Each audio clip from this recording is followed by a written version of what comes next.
हम आज के वीलाग में आपको ये बताएंगे कि इलेक्शन के मसले को हल करने के लिए जनरल बाजवा साहब के दौर में एक मीटिंग हुई थी जिसमें इलेक्शन कमीशन की आर्मी चीफ के साथ मुलाकात हुई थी और उसमें कोशिश की गई थी कि इलेक्शन के इशू को कम से कम सॉल्व कर लिया जाए, लेकिन वो सॉल्व नहीं हो सका था। क्यों नहीं हो सका था वो हम आज के वीलाग में आपको बताएंगे।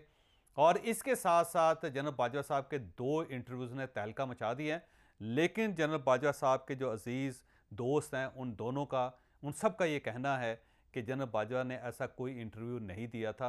अब इन इंटरव्यूज़ की बैकग्राउंड क्या है ये भी हम आज के वीलाग में आपको बताएंगे।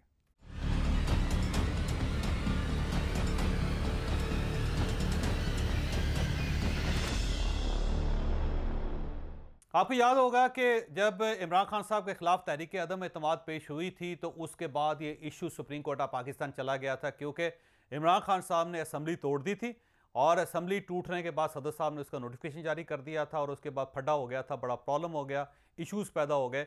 तो उसके बाद फौरी तौर पे ये issue supreme court of Pakistan चले गए, बल्कि सुप्रीम कोर्ट ऑफ पाकिस्तान ने रात 12 बजे जब कोर्ट खोली थी तो उस पर इमरान खान साहब ने एतराज़ किया था कि ये अदालतें रात को 12 बजे क्यों खुल रही हैं, मैंने कौन सा जुर्म कर दिया था। लेकिन फिर ये इशू सुप्रीम कोर्ट में चलता रहा और उस वक्त सुप्रीम कोर्ट ऑफ पाकिस्तान ने इलेक्शन कमीशन को बुला के पूछा था कि क्या आप फौरी तौर पर इलेक्शन करवा सकते हैं या नहीं करवा सकते। तो इलेक्शन कमीशन ने यह कहा था कि हमें 7 महीने चाहिए, 7 महीनों से पहले पहले हम इलेक्शन के काबिल नहीं हो सकते। उस वक्त चीफ जस्टिस ऑफ पाकिस्तान ने कोशिश की कि दोनों फरीकैन, यानी कि उस वक्त की जो अपोजिशन थी जिसमें मियाँ शहबाज शरीफ साहब, बिलावल भुट्टो, मौलाना फजलुर रहमान शामिल थे, और दूसरी तरफ गवर्नमेंट जो इमरान खान साहब की थी, चीफ जस्टिस की कोशिश थी कि ये दोनों किसी पीसफुल सोल्यूशन पे चले जाएं, ये बैठें और बैठ के नई इलेक्शन की तारीख का फैसला कर लें और उससे ये इशू सॉल्व हो सकता है। और उन्होंने बहुत जोर दिया इलेक्शन कमीशन पे कि आप कोई तारीख दे दें, ताकि अगर ये हामी भी भर लें कि हम 3 महीनों के अंदर इलेक्शन करवा सकते हैं तो उससे ये इशू सॉल्व हो सकता है। लेकिन कहना था इलेक्शन कमिश्नर साहब का कि 7 महीनों से पहले पहले हम ये इलेक्शन नहीं करवा सकते।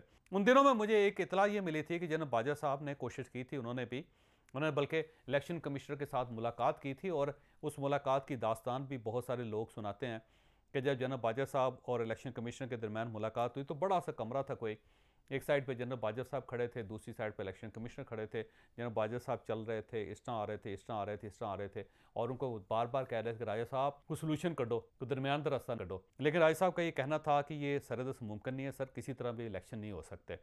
इस चीज़ को ज़ाहिर है ना तो क्लैरिफाई करते हैं चीफ इलेक्शन कमिश्नर और ना जनरल बाजवा साहब इसको तस्लीम करते हैं, लेकिन उनका जो स्टाफ उस वक्त था, जो उनके साथ लोग थे, वो ये तस्लीम करते हैं कि एक मुलाकात हुई थी इस तरह। उसमें जनरल बाजवा साहब ने कहा था, देखें मेरी जो इतलात है वो ये हैं कि जब असम्बली टूटती है और वो नॉर्मल तरीके से ख़त्म हो जाए तो 60 दिनों के अंदर अंदर इलेक्शंस करवाने होते हैं, और अगर असम्बली तोड़ी जाए तो 90 दिनों के अंदर अंदर इलेक्शन करवाने होते हैं। इसका मतलब ये है कि इलेक्शन कमिश्नर के पास या इलेक्शन कमीशन के पास इतना लीवरेज होता है कि वो 2 महीनों में या 3 महीनों में हर सूरत इलेक्शन करवा सके।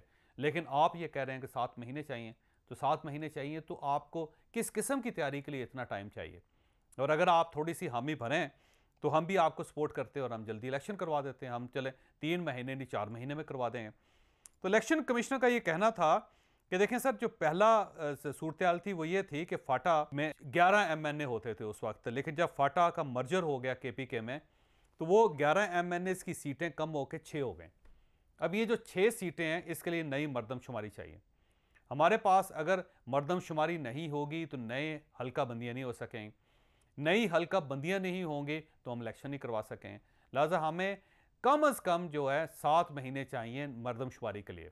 अगर हम आज काम स्टार्ट करें तो अगस्त में जाके ये काम कंप्लीट होगा और फिर जाके हम इलेक्शन करवाने के काबिल होंगे। बात टेक्निकल थी और जब चीफ इलेक्शन कमिश्नर ने समझाई तो आर्मी चीफ समझ गए कि वाकई बात तो ठीक है, और यही बात जाके बाद में सुप्रीम कोर्ट ऑफ पाकिस्तान में बताएगी तो सुप्रीम कोर्ट ऑफ पाकिस्तान भी एग्री होगी। और इसके बाद ज़ाहिर है फिर आपको याद होगा कि सुप्रीम कोर्ट ने कहा था कि इस इजलास को वहीं से शुरू किया जाए जहाँ पर यह ख़त्म हुआ था, और एक ही रात के अंदर अंदर, यानी आज की रात ख़त्म नहीं होनी चाहिए, उससे पहले पहले ये अदम एतमाद की तहरीक पे फैसला हो जाना चाहिए। और फिर ज़ाहिर है बड़ी लेट नाइट जाके ये फैसला हुआ और उसके बाद फिर इमरान खान साहब की गवर्नमेंट ख़त्म होगी और मियाँ शहबाज शरीफ को प्राइम मिनिस्टर चुन लिया गया था, आपको याद होगा।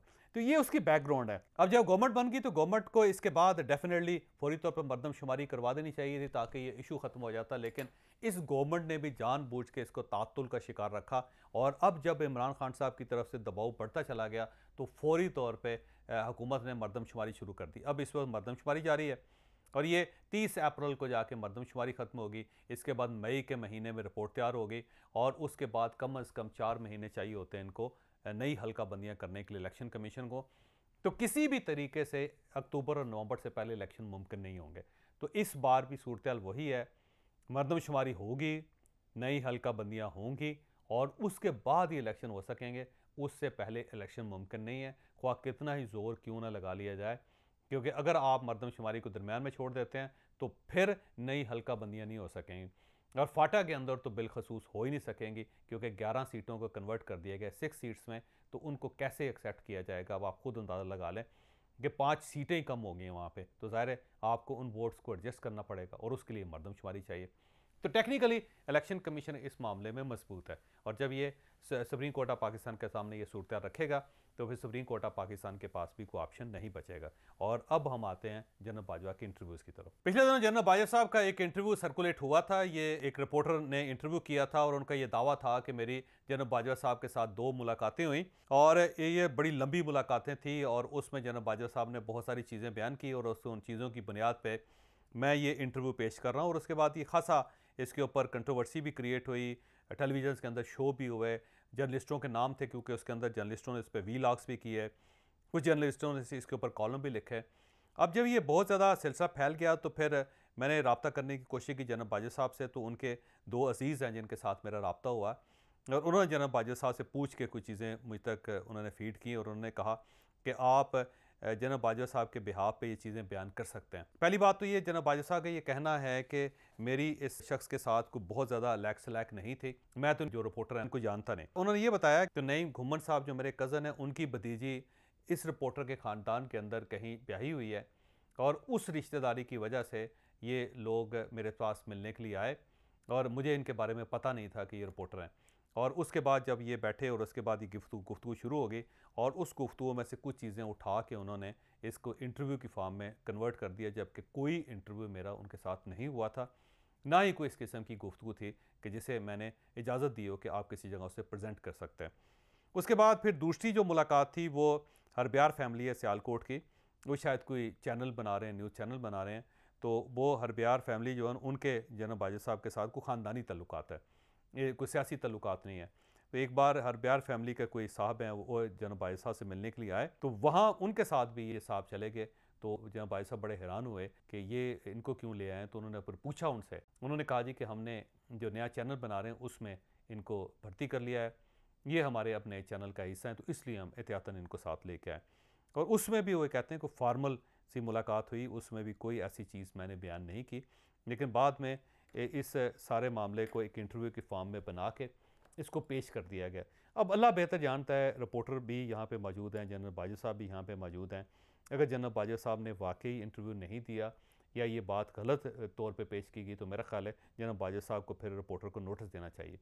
और अगर रिपोर्टर के पास कोई इंफॉर्मेशन है और कोई उनके पास सबूत है तो मेरा ख्याल है रिपोर्टर को सबूत पेश करना चाहिए। वैसे अगर इस टाइप की चीज़ें चलती रहीं तो ज़ाहिर है उसका नतीजा पॉजिटिव नहीं निकल सकता, ना रिपोर्टर के हक़ में निकल सकता है, ना ही वो जनरल बाजवा साहब के हक़ में निकल सकता है।